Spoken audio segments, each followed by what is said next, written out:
Hello, everyone, and welcome to Locker Talk, episode 56. The show, everything WWE, past, present, and future. I am your host, Colton. Back by my side, he has been found, the main event, Matt. Good to be back. Glad to have you back. I haven't heard from you in quite a while. I didn't know what to do. I started a hashtag movement on Twitter, so thank you for all of you on Twitter who used the hashtag Where's Matt. He has been found. He is safe. He was just at his house, so he wasn't actually anywhere. Probably just a lack of investigation skills on my part. But we are here. This has been a very big weekend for wrestling for the WWE. And technically, it's not over. We still have 2 more straight days of live wrestling with Raw and SmackDown. And I don't know how we're going to get through it, especially after tonight. So, with that said, I am going to take us through NXT TakeOver back to Brooklyn last night. I didn't do a live reaction show. One, because I thought that we just do a multiple, do it all right now, because that makes a lot more sense. And 2, so we start off the night with the ever fun No Way Jose. What do you think of No Way Jose? I don't know if I've ever gotten your opinion on No Way Jose. I feel like he's definitely a physical specimen when you look at him, and I feel like the WWE or NXT might be wasting him kind of on a goofy gimmick there. It is goofy, but honestly, it makes me smile a lot. Yeah, I mean, every time he comes out, I just get a huge smile on my face, even though you're right, it's incredibly stupid. You know what it is? It's Santino Marella, but if he had wrestling abilities. Because, that match with Austin Aries last night, man, he got really physical. It was good. Really good. He was really intimidating. It was a really good match. They both sold it. They both sold really well. Austin Aries, the greatest man to ever live, or the greatest man, or what? Honestly, I don't know what he's called, but yeah, really, really good match, hard hitting. Austin Aries, the top heel, going for last chancery again after the bell, and out comes who else but Hideo Itami.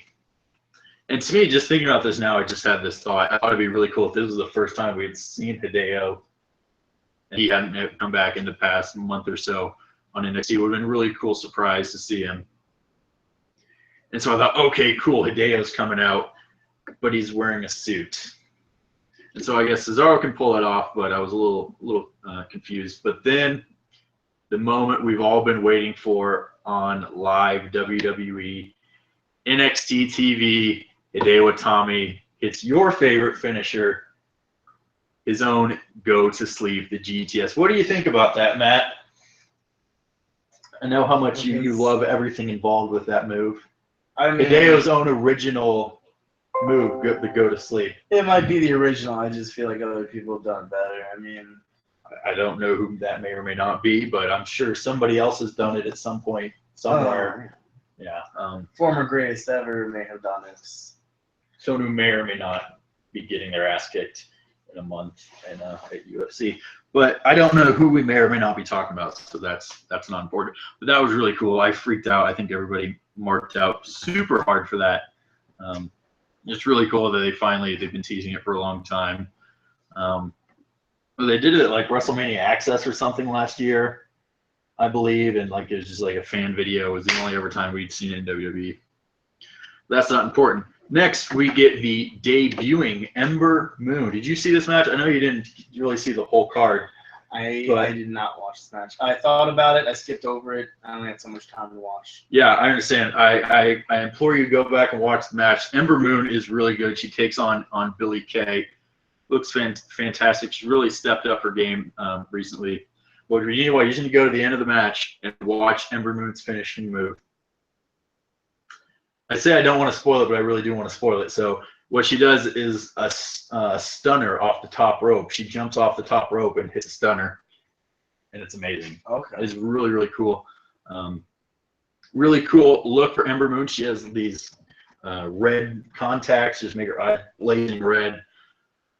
Really cool. Her hair is some color, so it kind of looks like Naomi, except she's probably a lot better than Naomi. Yeah, Ember Moon picks up the win. Really impressive debut. I think this just proves, NXT, we always said, I've said this a million times, they're not going to be good anymore. They've run out of people. But they keep signing people. They keep, building people up and keep putting on these amazing shows, which is what they did last night. And speaking of things that are good, things that are great, things that are awesome, things that are even glorious. What do you think about things that are glorious? Speaking of things that are glorious, I was looking for Matt earlier, right? And I thought maybe I should document my travels and my journeys to find Matt. And if you haven't seen that, go make sure you go watch that match. Or not that match. We didn't have a match at the end. Oh God, I couldn't imagine how bad that would be. It'd still be better than an Eva Marie match, but yeah, it wouldn't be great. Oh, well, good for him.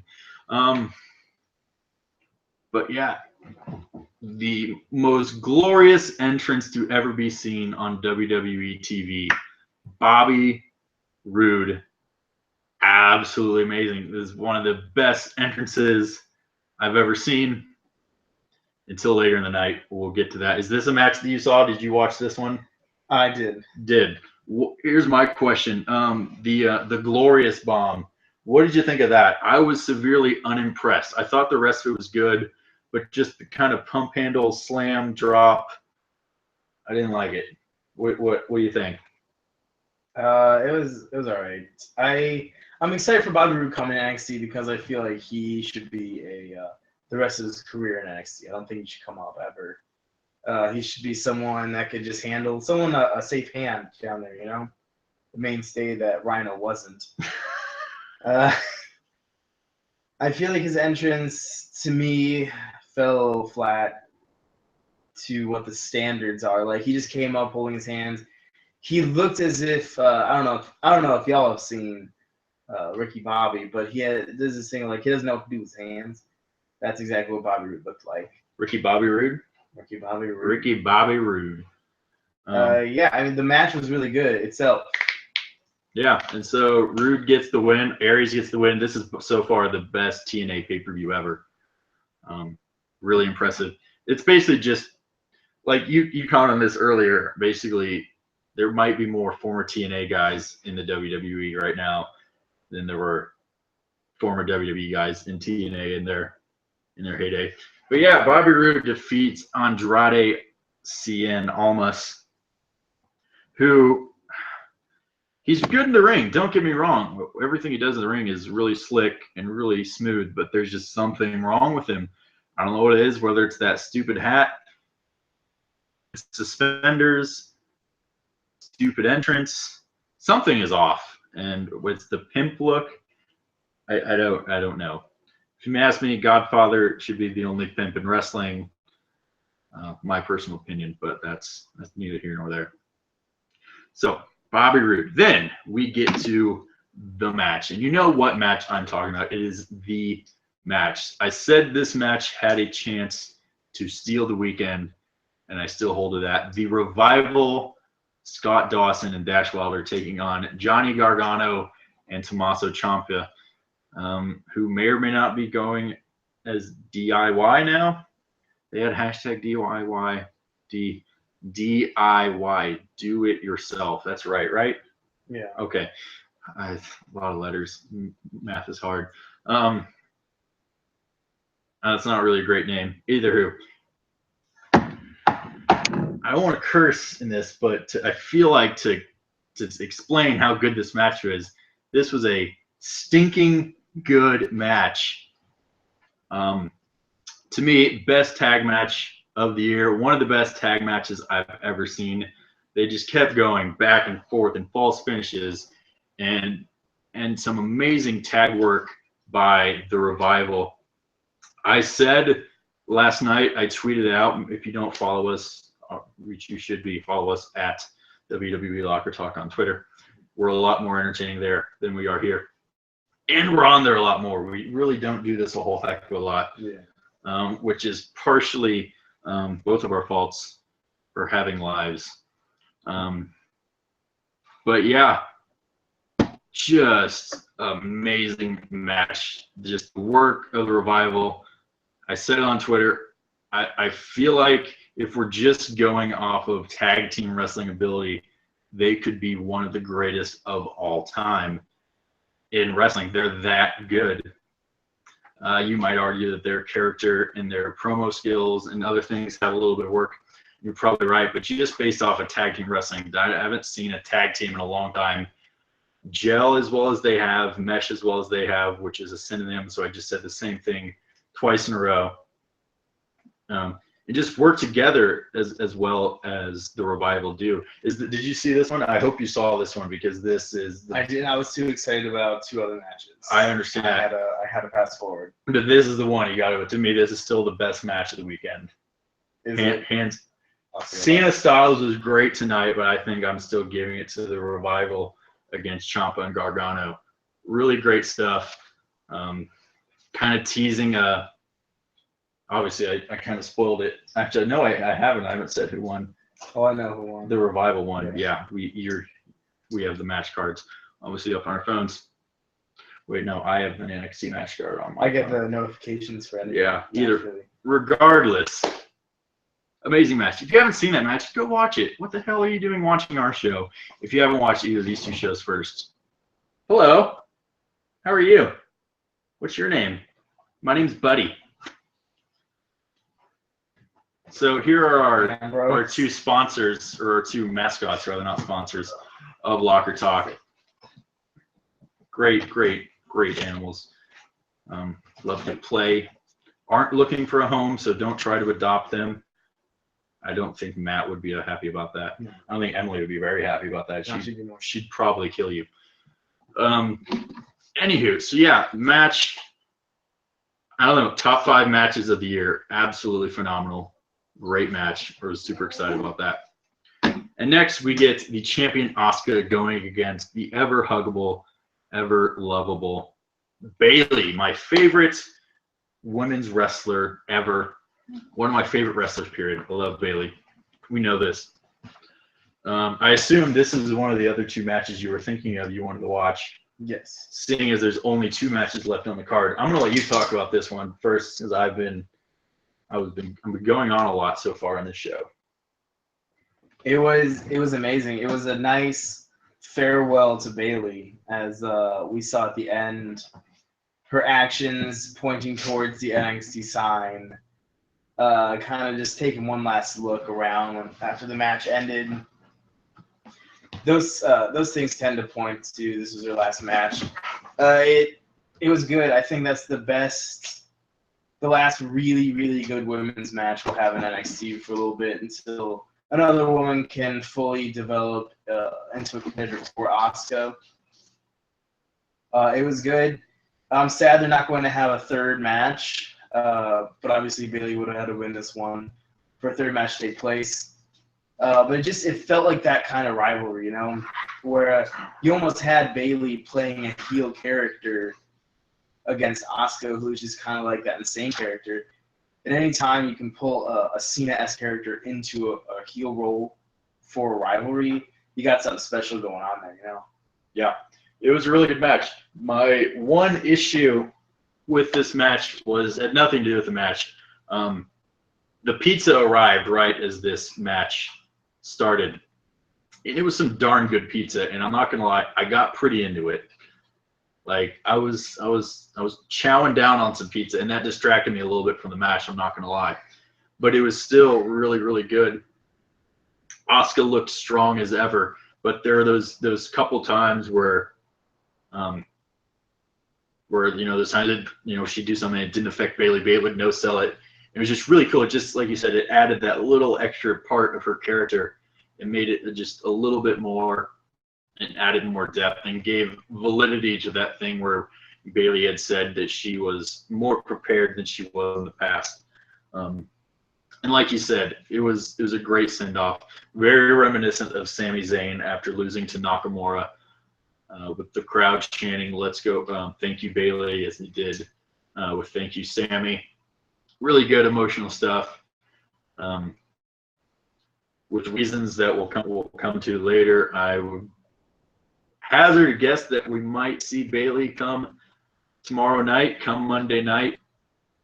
And so that'll be really interesting to see if she slots into that top spot on Monday Night Raw. But we get to the main event of the night, which is I think is a testament to the fact of how great Shinsuke Nakamura and Samoa Joe are, that they could do a bit like Got Your Nose on an NXT show and it'd be the coolest thing ever, and to make you super pumped and super excited for the show. And man, really good match. I enjoyed the heck out of this. Hi there. It was a bit slow at first, and we kind of mentioned this before. It was a little slow. I feel like there could have been more. I think we both expected a little bit. Not to say that there wasn't a ton of ass kicking in this match, because there definitely was. Two of the scariest guys in the world, period. But it did start off a little slow. But, excuse me, tonight's pizza is coming up. I probably shouldn't be eating this much pizza, but that's never stopped me before. Really good, as I keep saying, really, to try to figure out something else to say. Those chops and those kicks, just some of the stiffest, hardest things, and just really was strong style personified in these two gladiators. To steal a movie reference from Mauro Ranallo and to steal a movie quote from Sheamus, Gladiator. That was a sick dunk. That's what I'm posting. We probably shouldn't be watching sports. Well, this is like the highlights. Like this top 10's going on right now, and oh, what a catch! Who is that?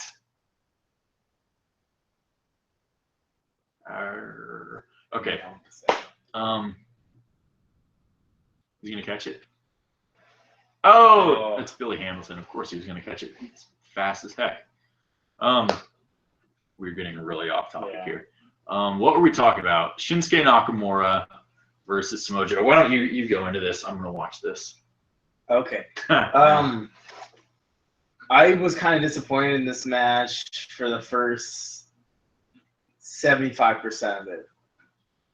It was slow. There was some intense chops, this and that, but it wasn't that promised cage fight. You know, We should have done it in a cage. The two prize fighters basically going into this cage match, and it should have been a street fight. You know, it should have been more intense.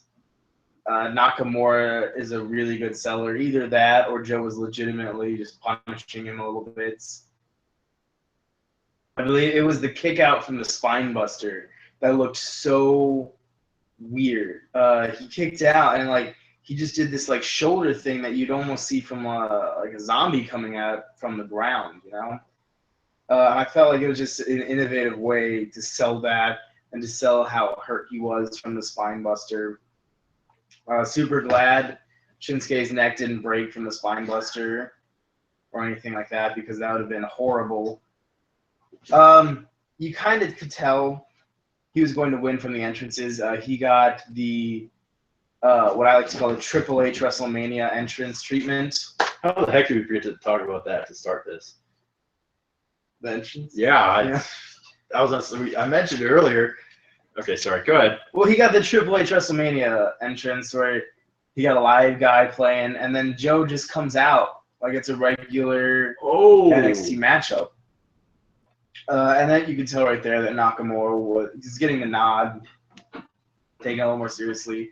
However, at the end of the match, there is some speculation whether or not Nakamura actually hurt Joe. I know Joe was really either selling really well on the first. Kinshasa. So after the first one, he was kind of grabbing his jaw, talking to the ref a little bit, and then Nakamura hits another one, and he just stays down. Put up the X, you know, but we've seen that they've used the X in works before. I don't know if that would be that, or if this was supposed to be a send-off for Joe, or if Joe was actually supposed to win this and got injured. Personally, any of those up, really. Yeah, true. I think that Nakamura was going to win, like that was going to be the end. But he absolutely rocked his jaw on that first Kinshasa. And either one, Joe is the best seller on earth. Sorry, Dolph Ziggler. Or he was legitimately broke his jaw. Both could be true, or one of them could be true. But man, just the way Joe was holding his jaw, and Nakamura maybe it looked like he kind of took a little bit off the second one because maybe I guess he could have knocked it back in place the other way, but oh my gosh, I often wonder. I think I could take a chop from the Big Show. I would cry a lot, but I could do it. I think there's no chance that I could take a kick from Shinsuke Nakamura. It would kill me. I would be dead. There's no way around it. Or even a chop or a hit or something or kick or punch from Joe. I'd be dead. But, yeah, like you said, okay, entrance. Glorious entrance was glorious. Nakamura's was badass. Awesome. I don't know why they keep getting this Florida guy to do all these themes for wrestling shows. We have this guy who's just awesome on this violin and just rocked Nakamura's entrance. It just gave it that little extra element, that really cool element. It was just awesome. All around, it was awesome. Start of the show to end of the show, every match was good. There wasn't a bad match on the card. And I still don't know how they keep doing it, how they keep putting on these great shows after they've lost so much talent. I mean, they've lost American Alpha. They've lost Enzo Midcast. They've lost Sami Zayn. They've lost Carmella. And they've lost Alexa Bliss. They've lost Mojo. How are they surviving without Mojo Rawley? How are they staying hyped down at the Performance Center, getting through each day without Mojo Rawley? I will never know it. I'm surprised they'd have named like a gym there after Mojo Rawley. The Get Hyped Gym. I don't know. Something. But TakeOver, really, really good. I didn't think there was any way for it to live up to TakeOver last year in Brooklyn. I think overall it might have been a better show than Brooklyn last year. It's been a long time since I've seen the whole show from Brooklyn last year.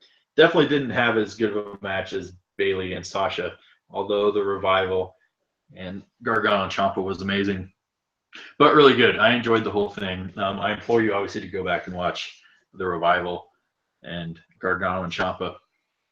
Amazing match. Really, really good. I can't wait to see where they go from here. And so, we move on to that to SummerSlam. Yes. Woo, what a show that was. And so, you're going to take us through SummerSlam, but first we do have a few tweets to read out. While you do that, I'm going to grab a charger. Okay. I will fill the time. It's kind of like on RTM when one of them goes to make a drink, or it's always Emma who offers to fill the time as Andy looks up some obscure statistic, which I personally feel he should probably already know if he wants to be better than the 115,754th. God, I should know that by now. They say it now. Best wrestling podcast on the internet. But with that said, we have some tweets here to read off. The first one comes from Jared, who is at KDP Buddha. Thank you so much for tweeting at us. Says nothing spectacular outside of Cena Styles. The show was too long.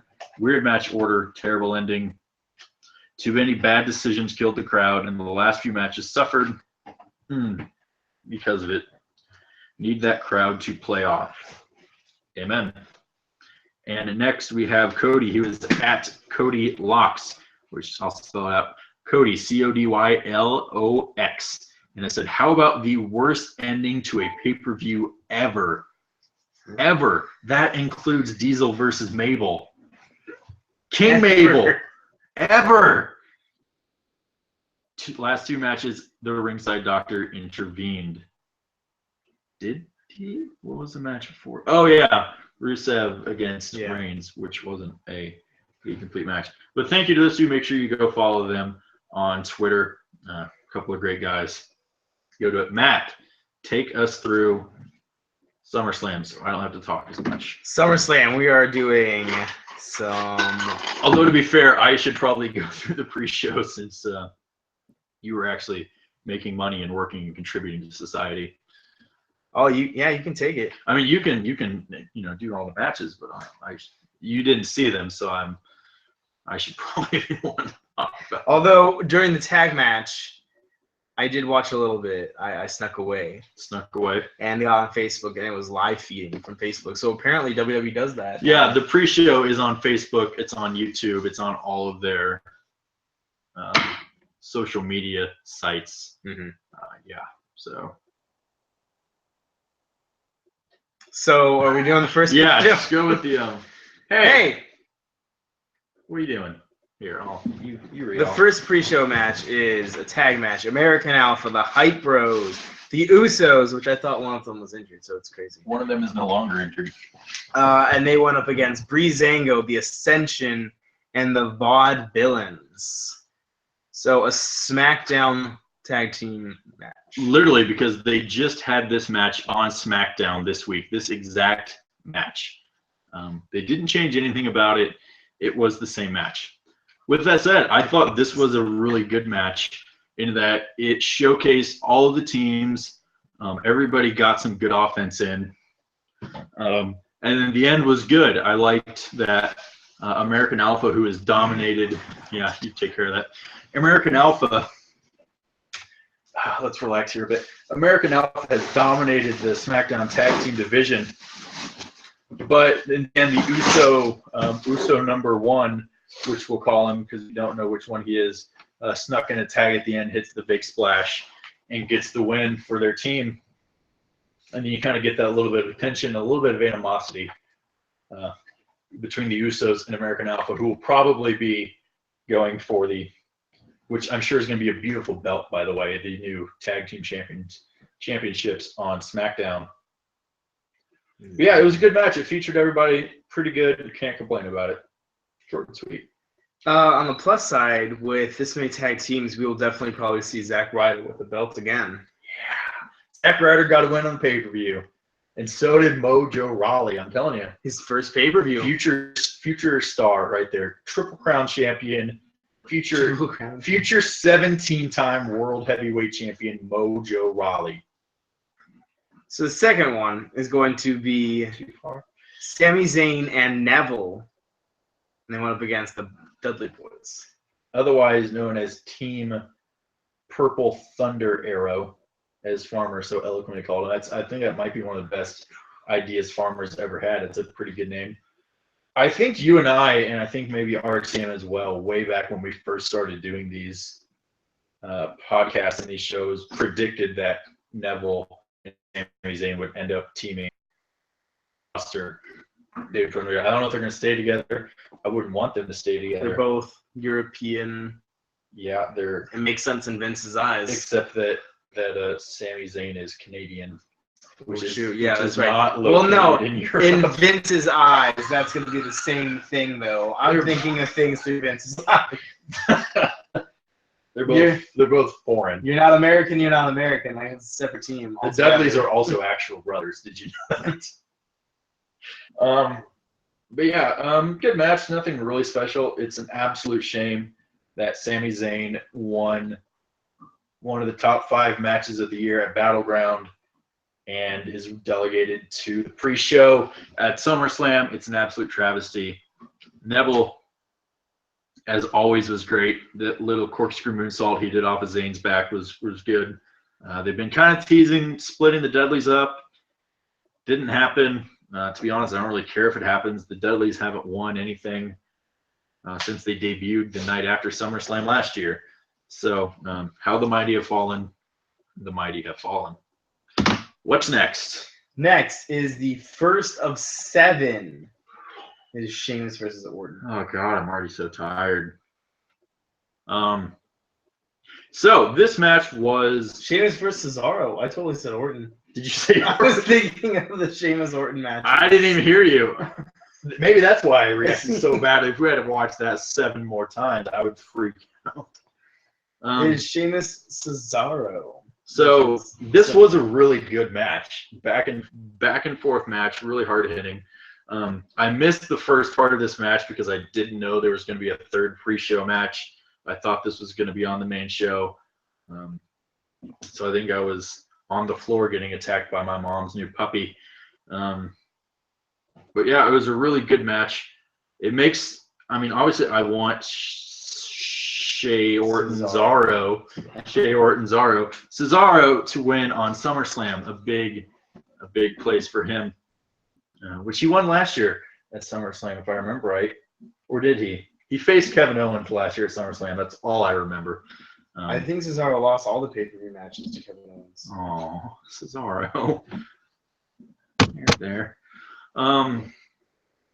Yeah, it was a really good match. And as much as I'd love for Cesaro to win, I thought it made more sense for Sheamus to win the first one. Cesaro has won the last 2 they've done, which already adds to the 7. And I think it'd be better with Cesaro chasing wins. And Sheamus is always, they always say it's better if the baby face chases the heel. And so it'd be fun to see Cesaro try to come back. I think while it was a really good match, I think they might have been better reining this back in a little bit to a best-of-5 series rather than a best-of-7. 7's going to be a lot. It's going to be a long time. It's going to be a long time. So, okay, hold on. Let's try to figure this out really fast. So 1 was tonight. They'll do another one on Raw. Another one on Raw. Another one on Raw. Do they want to do it once a week, though, or are they going to save it for every other week? Well, it's going to take forever if they do that. Yeah, no, I don't know if they want to. They're going to drag this thing out until WrestleMania. Right, yeah, the payoff of WrestleMania. Oh, God. Oh, please, no. That's horrible. Give Sheamus that one more notch. Oh, jeez. Let's not think about that. Move on to the main card. All right. In the Chris Jericho slide. Who is it? It's Chris Jericho. Oh, well. It's Chris Jericho and Kevin Owens, otherwise known as Jericho. Jericho. And they went up against Enzo Amore and Colin Cassidy. Big Cass. The hometown guys, Enzo and Big Cass, they come out, and as I believe it was Corey Graves, this is a Raw match. Corey Graves said they gave every New York reference ever into that first promo. The crowd was eating out of the palm of their hands. It was amazing. Enzo and Big Cass are superstars. They're amazing. Why they're not tag team champions yet, I'll never know. They have to be. There's no way they can't. If they're on SmackDown, they'd be the longest reigning tag. They would be the only team. They would be going up against Dean Ambrose, and they'd beat Dean Ambrose, and they'd win that title too. And spoiler alert for later in the show, except if anybody actually thought Ziggler was going to win, you're either Dolph Ziggler or you're crazy. But yeah, although Enzo and Big Cass are great, the highlight of this match was Jericho. Kevin Owens mocking that little step jive thing that Amore does on the apron was fantastic.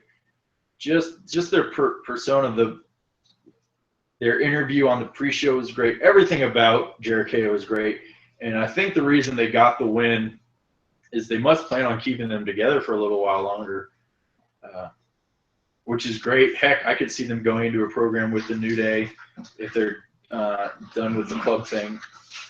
But yeah, it'll be interesting to see. I was a little shocked that Enzo and Big Cass lost at SummerSlam in New York. As they mentioned everything about the New York, they got. I'm pretty sure the crowd was singing a Biggie Smalls song at one point. They're talking about Frank Sinatra, who is technically from New Jersey. I actually have not seen this match. Yeah, I came in at the Charlotte Banks. Yeah, I'm trying to fill in space because, like I said, some of us actually, contribute to society.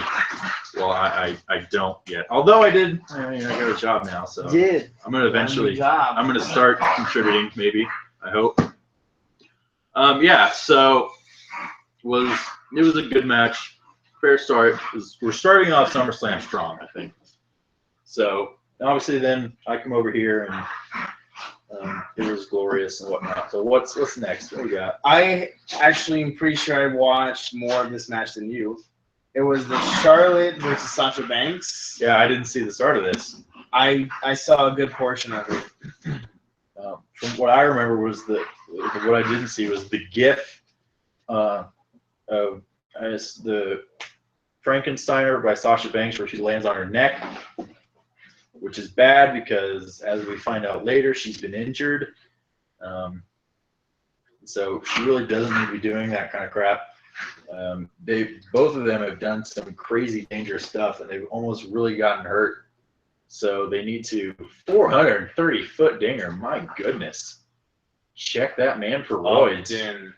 Is that Melvin Upton now? No. What up? That's Justin Upton. Oh, that's Justin. Where's Melvin? He plays for the Blue Jays. Oh, Why is it a dinger yesterday? Why is he called Melvin? He didn't want to be called BJ anymore. Like, I understand not wanting to be called BJ, but I don't understand ever wanting to be called Melvin. Melvin. If that's his first name, where did the BJ come from? 442. I don't know. You talk about this match. I'm gonna look that up. So I'm interested now, even though this isn't about baseball. But the Charlotte Sasha Banks match was really good. There was a lot of spots in there. Natural selection was in there. There was a lot of good spots. I feel like Sasha didn't get a whole lot of offense in. I felt it was Charlotte heavy in what she was doing. But I don't know why they took the belt off Sasha either.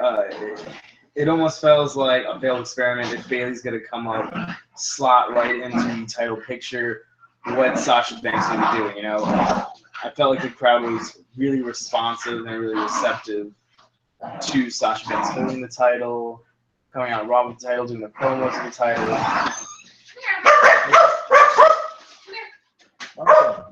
Yeah. It's just a really good match overall. And I don't know where they're going to go from here, though, with Sasha Banks only holding the title for a mere month. yeah, and so as chaos goes around this, I thought this was kind of explains the match. It was a really good match. I don't think it was as good as their Raw match, but as we found, I thought obviously it was crazy that Sasha dropped the title this quick. And so a lot of people wonder if there was injuries. The first thing that popped in my head was, did she violate the wellness policy? Like everyone else. Like everyone else has. She's taking Adderall with Roman Reigns and Eva Marie because apparently that's the cool thing to do. Because they're definitely the two most over people on the roster. So if they're doing it, it has to be cool. But I lost my train of thought. What match are we talking about? Sasha Banks and Charlotte. Yes. Gosh. Oh, we're a mess. So, from reading on Twitter, apparently the reason is that Sasha has had some nagging injuries and she needs to take some time off to deal with those injuries, and so that explains why she lost the title so quick. Thank goodness, because if she had been another one of the people who failed the wellness policy, I feel like that's something else we need to talk about. Because for a few years now, there was nobody who failed the wellness policy. Nobody. There was an odd one, I think, in like 2013 or something like that. But until just recently, they haven't had any. And then now they just had a slew of them with Adam Rose and with Connor, I'm going to say one of the Ascension, and with Roman and with Eva and with Paige and with Del Rio, who are just a huge mess in and of themselves. Yeah, but thankfully that's not the case because that would have been a big hit to Sasha's career, I think. But if you look at how they treat Roman Reigns, maybe it wouldn't have been a hit to her career at all. But yeah, now Charlotte has the title, and I hope tomorrow we see Bayley come out and challenge Charlotte because we all know how amazing that's going to be again. Yeah, good stuff. What else we got? All right, the next Does one. it can't. We start off pretty good. How could it possibly get better? It's got to get better here, right? It gets better with a 5-minute and 45-second match. Singles match for the WWE Intercontinental Champion. Oh yeah, that's the Miz. Of course, it's better. It's the Miz with Maurice against Apollo. It's Miz's main event. It's me. Woo! Versus Apollo Creed. Creed.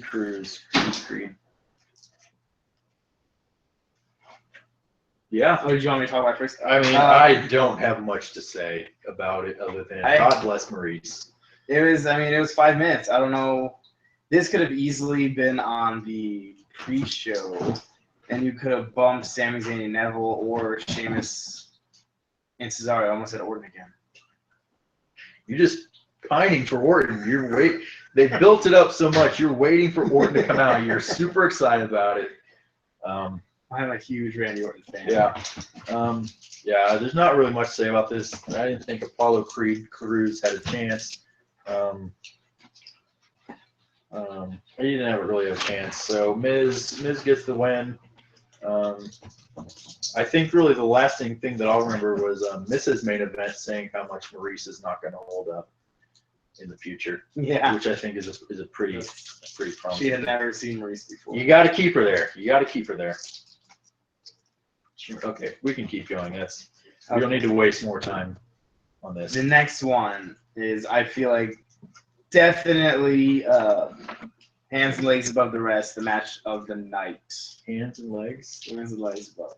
Okay. It's going to be AJ Styles versus Big Match Johnson. Big Match Styles against Big Match. It's Super Styles against Big Match John. Yeah. So, I mean, I need to watch this again because our stream wasn't the best tonight. We were lagging, but this was a really, really good match. I mean, Cena kicking out of the Styles Clash twice. Styles kicking out of the Attitude Adjustment from the top rope. Cena doing that inverted cutter move, which, honestly, watching the whole show, it kind of looked like Nikki Bella's new finishing move. So, paying homage to his woman who had yet to debut the move. Whatever, John. Whatever floats your boat. He wasn't gonna get the win, so he needed something. He's like, here, I can do this better. Yeah. So just amazing match. Really, really cool. AJ Styles got the win. I was really debating. I wasn't sure if Styles was going to win. They've been leaning that way. It looked like he was going to win. But at the same time, it's Super Cena. Yeah. Super Cena doesn't lose at SummerSlam unless it's against Brock Lesnar. And we all know he's roided up to the gills. Yes. Which is, I believe, a direct quote from Mark Hunt. Direct quote. Direct quote. Quote around it. Yeah. So, your guy, AJ Styles. Yes. Pretty good. Big fan of AJ Styles. It was an amazing match. I like how he finished it on the phenomenal elbow and now forearm. Although, I feel like hitting him with an elbow would be smarter. As Brock Lesnar proved later. Yeah. Killed a man. I liked how he did that and not the Styles Clash, because as we see, like, Styles Clash has been kicked out of multiple times. But the phenomenal forearm, that it's not kicked out nearly as much. No. Honestly, I think that the Styles Clash is a better looking move and a better finisher. But the way they presented it, the phenomenal forearm is the way to go. It's just, that was really good. Yeah, okay, cool. They could do it like the Mysterio thing where he hits a 619 and then he has that the West Coast pop. Yeah, after. So you need A and then you need B. That would work because that's the way it is tonight. Or it's just Cena not selling, which is also likely, just not selling the Styles Clash for the second time. But 7 innings strong for Mike Lee today. I like it. I do too, except for when he's like 3 or 4 dingers today. Man, it's just a really good day for Cardinal baseball. But yeah, phenomenal match. It was really, really good. Pun intended. The next one, and me and Cole were talking about it, and we kind of had an idea who was going to win after the AJ Styles match. We thought this next match could be Luke Gallows and Carl Anderson against the New Day with Jon Stewart. The new member of the New Day. Minus Big E. Jon Stewart minus Big E plus Jon Stewart. So, I mean, first off, my voice just cracked there a little bit. Wasn't puberty like 10 years ago? Something like that? I don't. The thing is, I'm talking too much. I need to stop talking. but we still have an ungodly long show to do. So yeah, Jon Stewart last year wasn't really great. We were pantomiming this out, what he did last year. And yeah, the start of it was pretty bad. Trying to tell the crowd that he was the new member of the New Day, and he was basically going to get the New Day destroyed just from his own fruition. And he did the whole Big E thing, but the crowd took over, and the crowd was amazing. We should probably talk about the crowd at some point. The crowd was really good. He was not. And the crowd did amazing. Jon Stewart was not amazing. So the match goes, blah, blah, blah. Big E comes out. God bless Big E. That big man with a large tongue, which he likes to stick out in awkward times and do very not PG things. God bless him. Yeah, it was an interesting. I really thought the club was going to take it. I thought so too. I thought WWE was going to move to the whole new era until the club all winning. Yeah, it was. And honestly, it seemed like the New Day had been faltering a little bit. I'm not sure if that was just from the lack of Big E, but obviously you could tell they were missing something, which was just the entrance. Even when it just starts out, it's a New Day. Yes, it is. While still great, it gets the crowd excited. It's not the same as, Big E screaming at the top of his lungs into the microphone. But Big E comes out and makes a save as the poor Jon Stewart almost got a case of ring postitis. But we both made a claim about how Big E was cured of his ring postitis. I assumed that he had been doing some research on his own.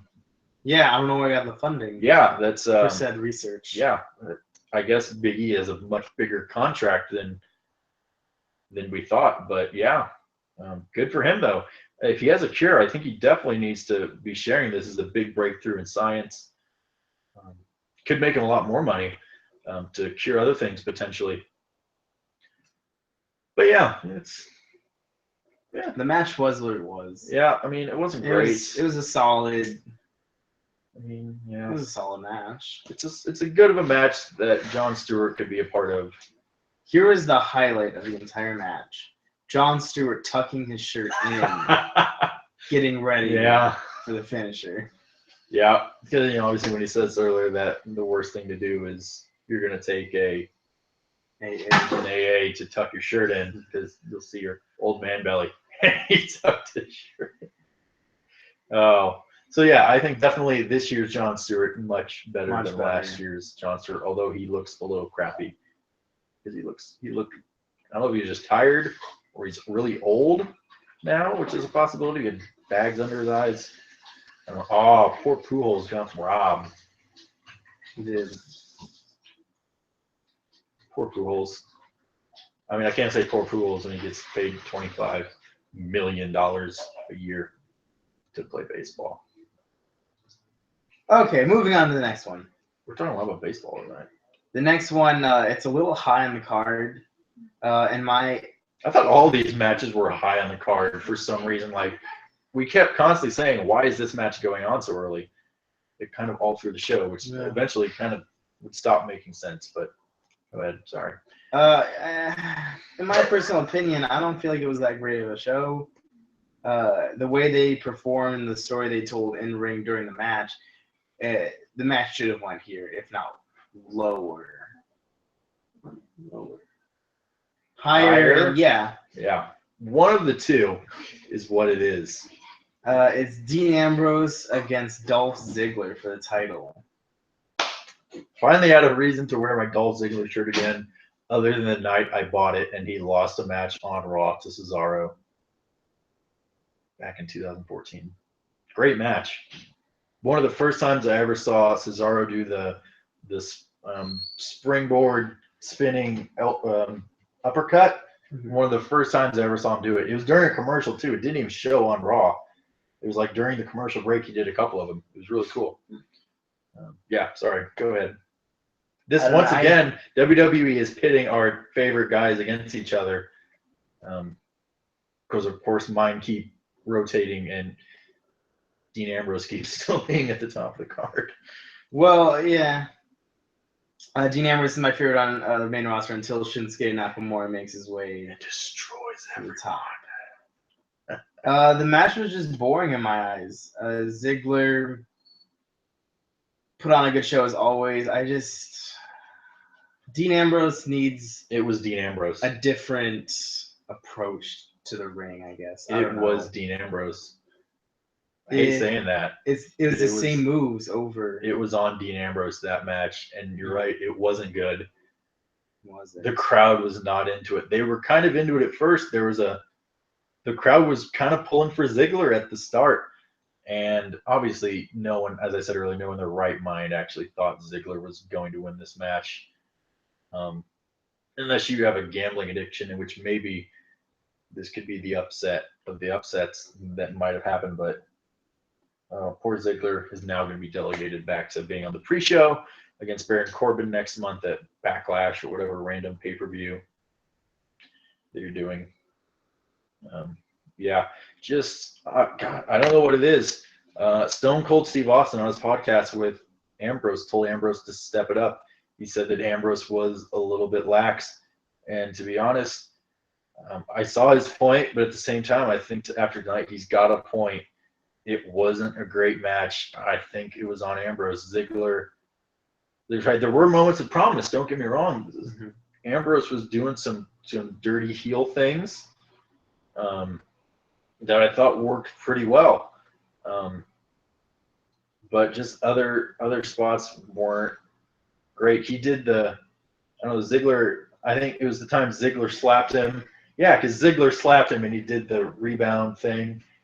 And for whatever reason, it just seemed like a tick slower than normal, to where I had the thought in my mind, oh, wow, there's no reason Ziggler shouldn't have dodged that, like, with any credibility at all, because it just seemed like a tick slower, just a little bit slower. But yeah, I don't know. We're obviously probably not going to see this match again. They're going to move on to new things. For what I have read from the local advertisements of the local live event show, which we're going to, right? Yeah. I got tickets for us. We're going. Yeah.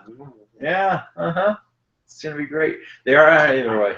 They're advertising Dean Ambrose against AJ Styles for the WWE title. If any of you are interested in that, they're also advertising Bray Wyatt against Randy Orton, which is pretty interesting. I don't know if they've ever gone against each other. I don't think so. Honestly, it's probably seems like they would have. It seems like they would have. Honestly, it's probably going to suck just because, no offense to Orton, but his stuff is never as good as it probably should be.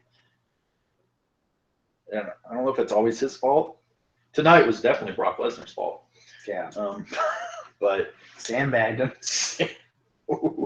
I'm sure he might be regretting that now. Anyway, let's move on to the card. This has been a long show. I don't even know if we can see how long this show has been.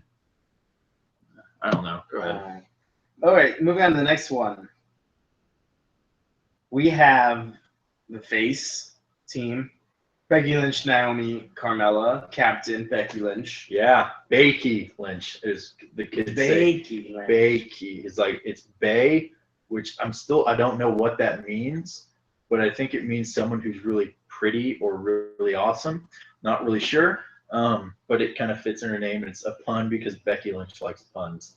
I just thought I'd explain that to you and everybody if they didn't get that. Sorry, go ahead. So against the heel team, walkout leader is Natalya. Alexa Bliss. Oh my God, she was gorgeous. And then and scary. Eva Marie is on vacation because of stress induced by the WWE Universe. So God bless you, WWE Universe. Great job. So the replacement for Adderall read everything is Nikki Bella. Andy's favorite wrestler. She has returned. And also, I believe Andy did a live reaction to that. Did he really? Yeah. He tweeted me about that because we were having a bit of a back and forth. So we might as well plug them now.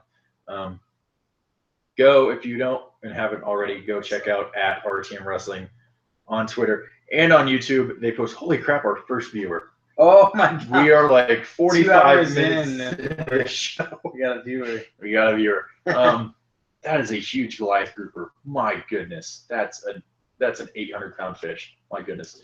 So go check out at RGM Wrestling on YouTube. They post a lot of content. Don't get me wrong, I love them both, but honestly, it's really hard to keep up. I have no idea how they work full-time jobs and post this much content. Don't get me wrong, it's amazing content, and I love watching and listening to every second, but it's a lot of content. But they've been doing these really cool reaction videos. They've stopped drinking Jack Daniels, though, and I feel like it's just, you could definitely tell the missing elements. Andy's not. I watched it for the Jack Daniels, Andy. Andy has also stopped smoking, and so I feel like he maybe has a little bit less of an edge, but I've also threatened to stop watching if he does start smoking again.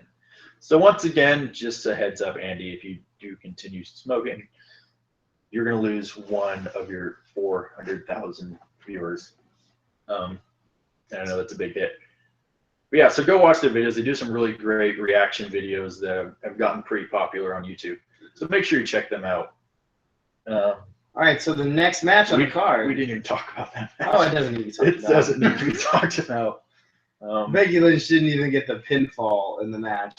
And the reason I said actually walkout leader is Ataya, because the exiting leader was Nikki Bella, and their viewer went right before my joke. I see how it is, guys. I see how it is. Anywho, I'll be a viewer. I'll listen to your joke. Well, that was the joke. Walkout or exiting leader was Nikki Bella. So the team thrown together had one leader entering the match and another leader leaving the match. Don't know how that works, but okay. Okay. It's SmackDown. Look at this. Brandon Moss is beasting this year. Watch this. Watch this dinger. Gone. I hope that's gone if I was wrong. Okay, thank God. It was going to be really awkward if he was just hit a double at that point. He's got like 23 home runs. That never happens for the Cardinals. We got 2.5 matches left. This one is a pinfall and submission only, but technically a no DQ match. But every match is a pinfall and submission only match. Finn Balor against Seth Rollins, and the winner will win the Christmas Championship belts. Which is sad because I love Christmas. I do not love that belt. All right, which do we talk about first? Let's talk about the belt first. Like, technically it's not a bad looking belt. If it had been the only belt that looks kind of like that. The Mets and the Royals are both out of playoff contention right now. That's crazy. I don't think that's happened in a long time. Once again, not the point. So, very unoriginal, obviously. It's the same belt. It's the a same different color, but it's a purple. Red. Oh, it's red. It's a color. It's a color. The issue was the fact that the leather looked terrible. Like just the actual red leather. I don't know. It was like contorted or something was wrong with it. It didn't look good. It looked like really cheap, crappy leather. And I don't know. It looked bad. I didn't like it at all. Was not a fan of it. I assume you thought the same thing. Everybody in Brooklyn thought the same thing. And second, this is a no DQ match. I don't remember them saying beforehand it was a no DQ match. They said it during the match. They didn't say it before the match, I don't think. No, I think just offhand in the middle of the match, like, oh, this is a no disqualification match. Which it didn't need to be. I don't remember anything that would have called for a disqualification during the match had it been under normal rules. I don't know. It started slow. I think the match was doomed just with the belt. The crowd absolutely hated it, and they made sure that everyone knew because obviously we all know Brooklyn is it's a smart crowd. It's a smart crowd. And so for the first part of the match, they're chanting, "This belt sucks."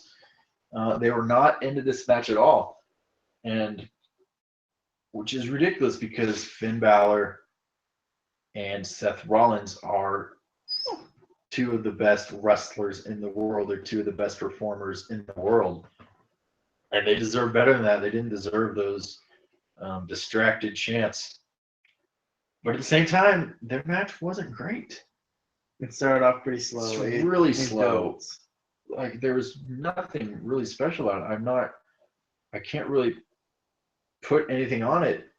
I mean, eventually the crowd towards the end, they kind of got into it a little bit, chanting for Balor. But, and here's another thing that got to me that I noted to you and I tweeted out on Twitter. The little green part of Balor, was that supposed to be like a, I don't know what that was supposed to be. That was the demon's mouth. Yeah, I assume the demon's tongue or something. I don't know, but just to me in the back, in the production meeting, thinking, all right, what are we gonna do special for this paint scheme? And you got old Vinnie Mac going, you better put some green in there because we gotta know you're from Ireland, or some stupid, ridiculous stuff because they're pushing this Irish crap down our throats, and just I don't know. But yeah, this feels like the match was doomed from the beginning. And I don't know what happened. It should have been the best match. Should have been match of the year, but it wasn't. It wasn't very exciting. Don't get me wrong. It wasn't a bad match in and of itself, but just everything combined into this terrible storm of crap. Yeah. It just wasn't great. And the fact that this match was on, both of the WWE Champion and the Universal Championship match was on before the US Championship match, although technically that never happened, so kind of on after. I don't know. They've got work to do. Get to work, as Barney Stinson's personal tailor Tim Gunn would say. Yeah, they didn't tell a very good story in the ring tonight, which is weird because Seth Rollins is probably the best in-ring worker on the main roster right now. I would venture to say I would put my money on him.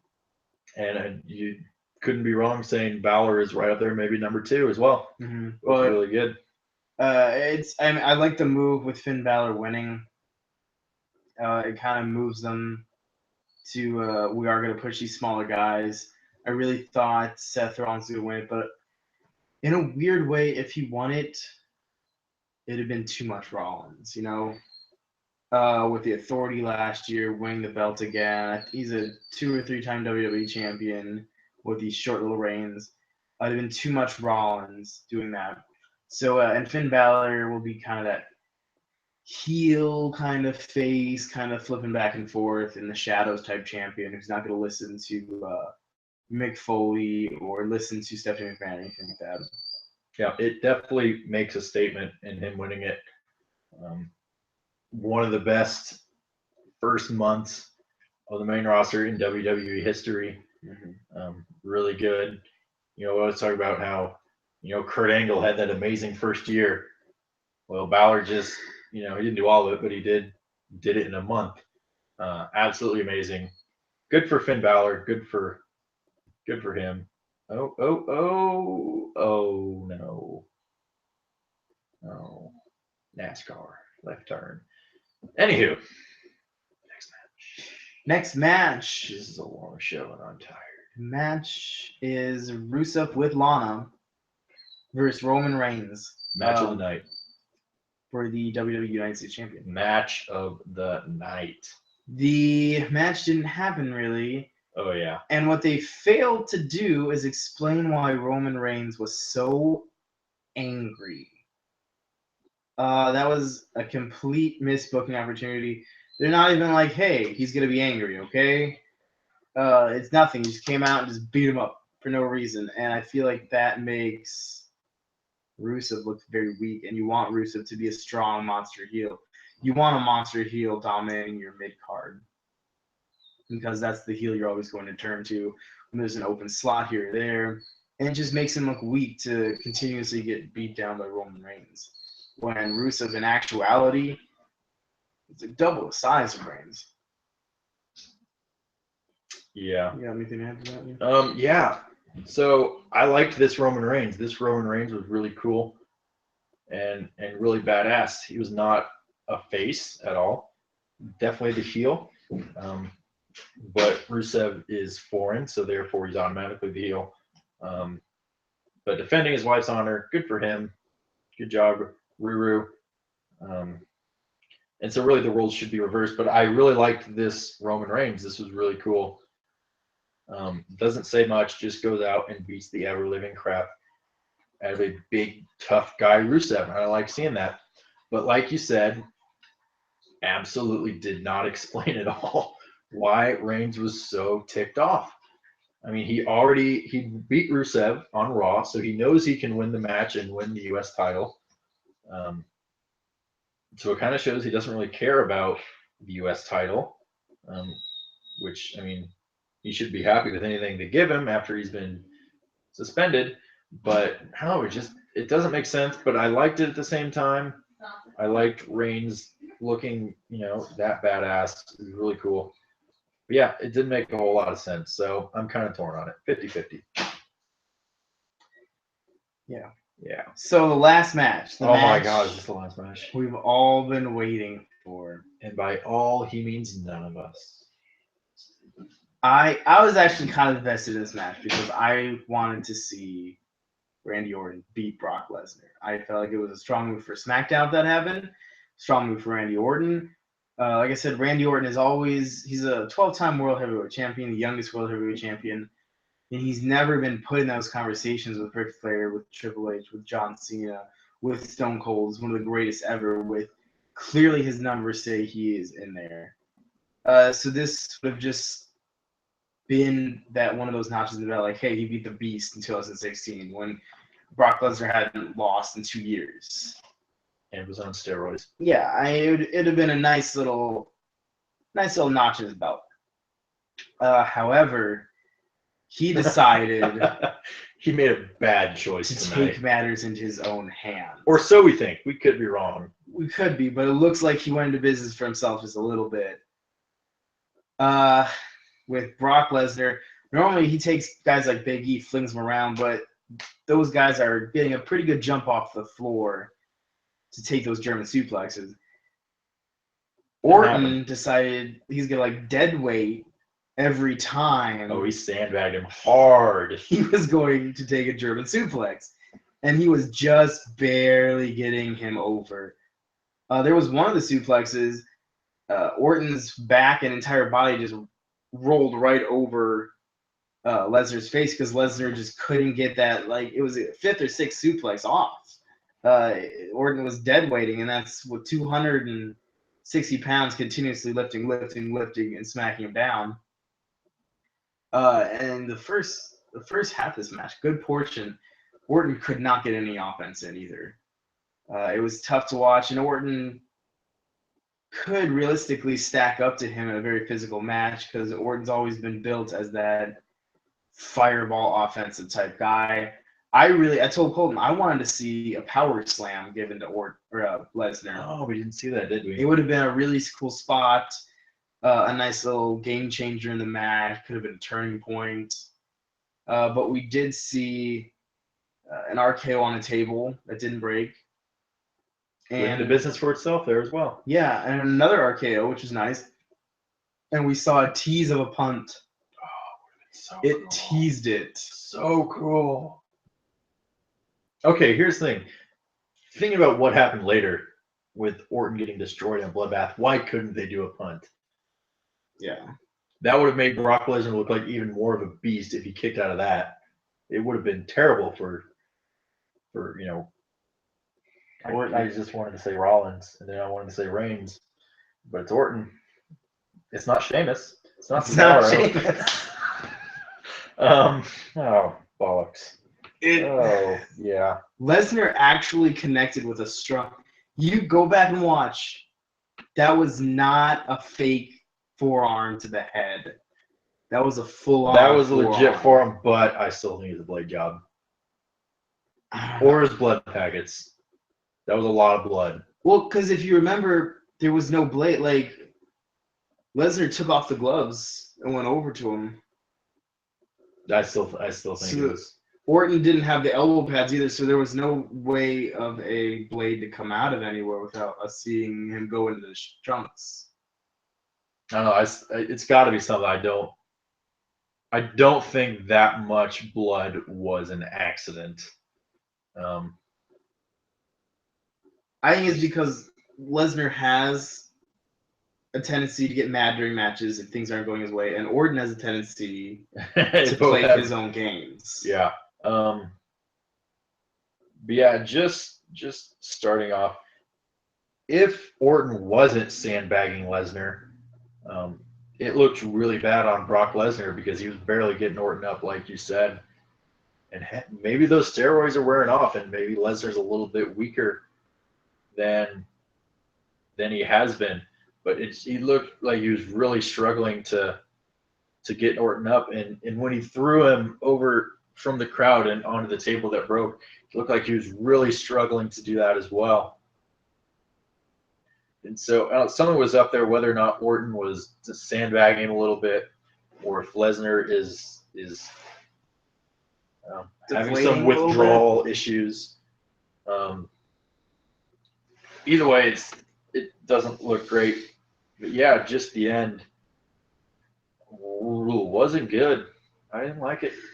It fell flat at the very end. It did. I mean, don't get me wrong. It was a big, strong display of Lesnar TKOing the RKO master, which I always used to think that RKO stood for really knocked out. That was his initials. But it's I guess his initials. I always used to think he was really knocked out, which really doesn't sound great. But yeah, Jason Hamill. Oh, this is a bad game. Did he do bad? Yeah. He's on my fantasy team. He needs to got do well. dinged for 10 runs on 10 hits. Oh, goodness gracious. Yeah, he might be having a worse night than Randy Orton. That's not great. But yeah, this did set up a huge Raw versus SmackDown rivalry with Shane McMahon getting F5. Shane McMahon got F5. I'm He sure. took a bump. Good for Shane-O. Man, because obviously you can't do that to Daniel Bryan because, he could die. Very injured, and Lesnar isn't the nicest, most, smooth guy. He's the most safe guy in the world, obviously. Not safe pair of hands. No, he's not. No, he's not. Damn, 10 runs in 4 innings. Goodness gracious. But yeah, it wasn't good. I'm glad Goldberg didn't come out. I absolutely don't want to see Goldberg come back. I don't want to see Goldberg come back either, but if he did, that would have saved the ending of SummerSlam. That would have been a good time. It was a perfect time to do it. But at the same time, I don't want to see it. And I have a lot of reasons for that. One, it's a new era, right? Yeah. So Goldberg versus Brock Lesnar was 13 years ago. Coming on 13 WrestleManias ago. Old news. In the worst WrestleMania match of all time. Argue with me if you want. You're going to be wrong. It was the worst WrestleMania match of all time for obvious reasons. Everything about that. It was another one of those storms where it all came together to be terrible. Much worse than Ziggler and Ambrose. $1 million worse. 2, Goldberg doesn't like wrestling. Brock Lesnar doesn't like wrestling. Neither of these guys are big wrestling fans. And for whatever reason, myself included, that is a big issue with wrestling fans. We root for the guy who's grown up wanting to be a wrestler. We root for a guy like Seth Rollins, who dreamed about being a wrestler as a kid. And we hear all these stories. Oh, I saw Hulk Hogan against Ultimate Warrior at WrestleMania 6. You see your Edge's story. He was at WrestleMania 6, I believe that's the one. You hear Mick Foley's story about seeing Jimmy Snuka. I'm mentioning a lot of people that probably shouldn't be mentioned in a WWE show here. Seeing Snuka fly off the cage. And we root for these people because we can relate to them. And also, Goldberg isn't really a nice guy. Once again, he's kind of like Brock Lesnar. He doesn't care about wrestling. He doesn't care about the fans. He's just there to get paid. He's not that kind of guy. So I don't want to see that. I've lost a lot of respect for Goldberg throughout the years who said a bunch of crap about WWE and about wrestling. I used to be a big fan of him when I was 5 years old. I mean, it was one of the only things I actually liked about watching WCW. But I'm glad it didn't happen. I don't really want to see it. They might still make it happen, but I don't know. I don't want to see it. They could have sent Rhino out there, and it would have saved the ending. Well, was it during this match or was it whatever match the crowd was chanting for Heath Slater? Yeah. Whether it was the Universal Championship match, it was that match, or it was the WWE Championship match, or it was this match, which is bad because those were the top 3 marquee matches. That should not be chanted. No, it was right after Reigns Was beat it down Reigns? Rusev. Either way, the top 4 marquee matches. I love Heath Slater to death. This has been the best thing Heath Slater's ever done. But that's not what you want to hear the crowd chanting during the main part of one of the biggest pay-per-views of the year. It was a bad pay-per-view. It wasn't good. Man, overall, TakeOver was much better. Probably should have seen that coming. I think this is the first time going in I've thought that the main roster show was going to be better than TakeOver. And it was the first time I was wrong, which I find it hard to admit. But TakeOver was a lot better. I shouldn't have doubt. I need to stop doubting TakeOver. Just stop doubting Triple H. He is the king of kings. He's the best. I feel like if Triple H was in charge of SummerSlam, it would have been really, really good. Really good. We would have seen some different outcomes, some better. Yeah, like Jared said, it was just, I don't know, the match order was really weird, and the matches were weird, and I don't know. It's just, I mean, they're still in the Barclays Center tomorrow night for Raw, which also, once again, seems kind of weird. I feel like if they're going to do it from the Barclays Center for Raw, they need to do it for SmackDown too, because otherwise that's kind of showing favoritism towards Raw. Yeah. They've blatantly been doing anyways. But, yeah. I don't know. I think that's it. It's been a long weekend. It's been a long weekend. It's been a long show. It's almost midnight. You have to work tomorrow. Yeah, I gotta go to bed. I have to sit around at home and wait until Raw starts tomorrow because I don't start work yet for another week and a half, 2 weeks. So, yeah. I think that's it. Any last minute thoughts? No, just sleep. Sleep. So yeah, this has been Locker Talk, episode 56. I am Colton. That is the main event Matt, and we will see you next time. If I can find